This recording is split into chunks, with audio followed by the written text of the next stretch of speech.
Ada ironi dalam sejarah Indonesia. Perempuan yang namanya diperingati setiap tahun sebagai simbol kebebasan perempuan, justru menjalani sebagian besar hidupnya tanpa benar-benar bebas. Namanya dihafal jutaan anak sekolah. Potretnya digantung di ruang kelas. Setiap tanggal 21 April, Indonesia memperingatinya sebagai simbol emansipasi perempuan.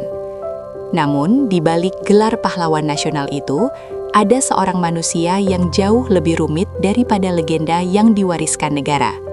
Seorang perempuan bangsawan yang lahir dalam kemewahan, tetapi tumbuh dalam kurungan tradisi. Seorang pemikir maju yang mengagumi kebebasan Eropa, namun hidup di tengah sistem feodal Jawa yang nyaris tak memberinya pilihan. Dan seorang pejuang perempuan yang memperjuangkan kebebasan banyak orang, namun mungkin tak pernah benar-benar merasakan kebebasan itu sendiri. Inilah kisah Raden Ajeng Kartini, bukan hanya sebagai ikon, tetapi sebagai manusia. 21 April 1879. Di Jepara, pesisir utara Jawa Tengah, lahirlah seorang anak perempuan yang diberi nama Raden Ajeng Kartini. Ia lahir ke dalam keluarga priai, kelas bangsawan birokrat Jawa yang hidup di antara dua dunia. Dunia tradisi feodal Jawa dan dunia pemerintahan kolonial Belanda. Ayahnya adalah Raden Mas Adipati Aryo Sosroningrat, Bupati Jepara. Ibunya, Ngasirah, bukan perempuan bangsawan tinggi. Dan fakta ini penting, karena dalam struktur feodal Jawa saat itu, status darah menentukan segalanya. Untuk dapat naik jabatan sebagai bupati dalam sistem kolonial, seorang pejabat Jawa harus memiliki istri utama dari kalangan bangsawan murni. Maka ayah Kartini mengambil istri lain.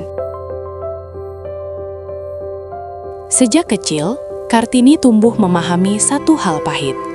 Bahkan dalam rumahnya sendiri, perempuan dapat dicintai, namun tetap tidak setara. Berbeda dari banyak anak perempuan pribumi pada zamannya, Kartini mendapat hak istimewa langka. Ia bersekolah di ELS, Europasia Lageresko, sekolah dasar berbahasa Belanda. Di sana, dunia Kartini terbuka. Ia belajar bahasa Belanda. Ia membaca buku-buku Eropa. Ia mengenal ide-ide tentang kemajuan, pendidikan, kebebasan, dan kesetaraan. Untuk seorang gadis Jawa abad ke-19, itu seperti membuka jendela menuju alam semesta lain. Namun justru dari sanalah penderitaannya dimulai. Karena semakin luas seseorang mengenal dunia, semakin sakit rasanya saat dunia itu direnggut darinya. Usia Kartini baru 12 tahun ketika hidupnya berubah. Sesuai adat bangsawan Jawa, ia dipingit. Tidak boleh keluar rumah bebas, tidak boleh melanjutkan sekolah, tidak boleh bergaul seperti sebelumnya. Karena seorang gadis bangsawan harus dijaga kesuciannya hingga menikah. Bagi banyak gadis lain, itu mungkin dianggap biasa. Namun bagi Kartini, yang telah mengenal dunia luas, pingitan terasa seperti penjara. Dalam salah satu suratnya, ia menulis, "Kami gadis-gadis di sini seperti barang berharga yang disimpan, tetapi bukan untuk diri kami sendiri." Tubuhnya dipenjara, pikirannya tidak. Dalam kesunyian pingitan, Kartini mulai menulis surat. Banyak surat, kepada sahabat-sahabatnya di Belanda, termasuk Rosa Abendanon dan Estelle Zihandalar. Di dalam surat-surat itu, Kartini menumpahkan semuanya, kemarahan, kesedihan, harapan, dan gagasan-gagasan yang melampaui zamannya.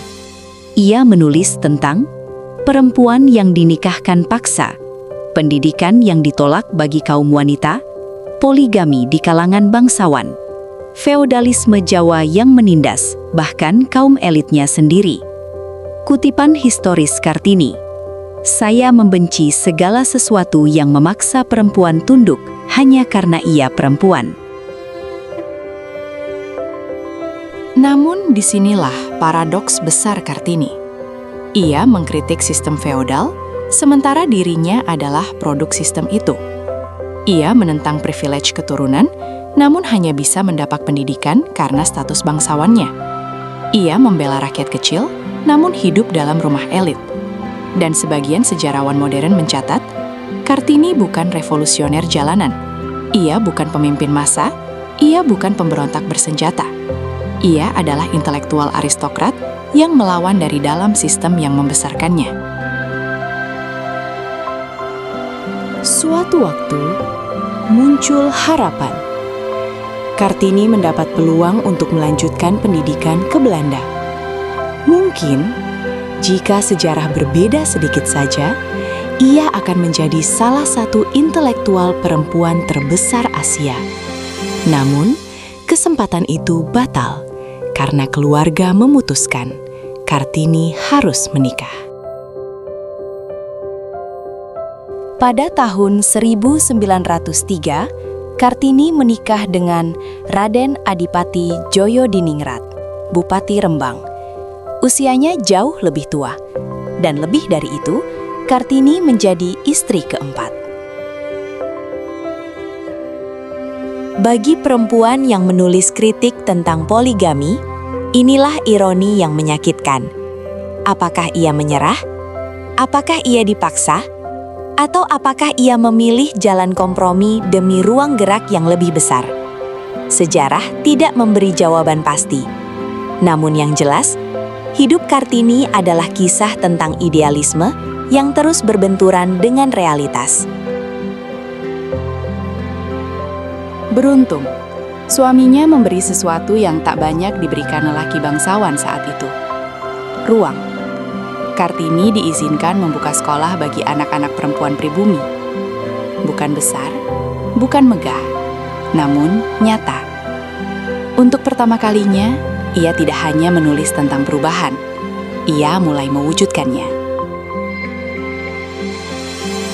13 September 1904. Setelah melahirkan putranya, Sue Salit Djoyo Adiningrat, Kartini wafat. Usianya baru 25 tahun. 25 tahun. Itu saja. Begitu singkat. Hingga muncul pertanyaan sejarah yang tak pernah bisa dijawab. Akan jadi apa Kartini jika ia hidup lebih lama? Setelah kematiannya, surat-surat Kartini dikumpulkan oleh Jacques Henry Abendanon. Lalu diterbitkan pada 1911 dengan judul Door Duisternis tot licht. Habis gelap, terbitlah terang. Dan sejak saat itu, Kartini berubah, bukan lagi hanya manusia, melainkan simbol. Di Indonesia modern, terutama setelah kemerdekaan, negara mengangkat Kartini sebagai lambang resmi emansipasi perempuan. Namun beberapa sejarawan mengingatkan, dalam proses itu, Kartini sering disederhanakan, dibersihkan dari kontradiksinya, dilembutkan dari kritik-kritiknya, dijadikan ikon yang aman. Padahal Kartini yang asli jauh lebih kompleks. Ia modern, namun religius. Ia bangsawan, namun anti-feodalisme. Ia anti-poligami, namun hidup dalam rumah poligami. Ia simbol kebebasan, namun tak pernah sepenuhnya bebas. Mungkin justru karena itulah Kartini tetap relevan. Karena ia bukan pahlawan yang sempurna. Ia manusia, dengan idealisme besar dan keterbatasan nyata, dengan mimpi tinggi dan dunia yang terlalu sempit untuknya. Dan mungkin keberanian terbesarnya bukan karena ia menang melawan sistem, tetapi karena ia tetap bersuara, meski tahu dunia mungkin tak akan berubah cukup cepat untuknya. Kartini tidak hidup cukup lama untuk melihat hasil perjuangannya. Namun dari kamar sunyi tempat ia pernah dipingit, lahir suara yang terus bergema lebih dari seabad kemudian.